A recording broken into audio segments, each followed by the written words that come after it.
সম্মান না করো, তুমি যদি তোমার শ্বশুরকে সম্মান না করো, চ্যালেঞ্জ তাহিরি বলে দিয়ে যাচ্ছে, কাগজে কলমে লিখে রাখো, একদিন তোমার ঘরে সন্তান হবে, এই সন্তানের বউ তোমার বাড়িতে আসবে, আসার পরে তুমি যদি তোমার শাশুড়িকে সম্মান না করো, শ্বশুরকে সম্মান না করো, তোমার ছেলের বউ তোমাকে জুতা দিয়ে পিটাইব।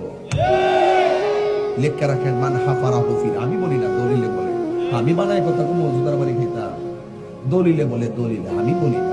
আমার জীবন আমি বহুত দেখছি, টেহাওয়ালা পয়সাওয়ালা ছেলে মেয়ে দেখা জায়গা বেতন 12,000, আর বাসা ভাড়া হইলো 4,000, থাকে 8,000, প্রাইমারি বেতন হইলো 5,000, থাকে 3,000, 3,000 থেকে খাওয়া দাওয়া মাসে খরচ হইলো 12,000, 3,000 পরে ঋণ হইলো 9,000।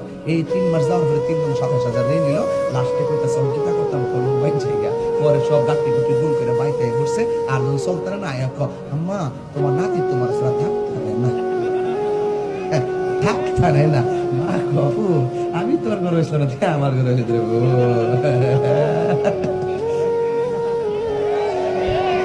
এই হাত দিলে কইতে ঠিক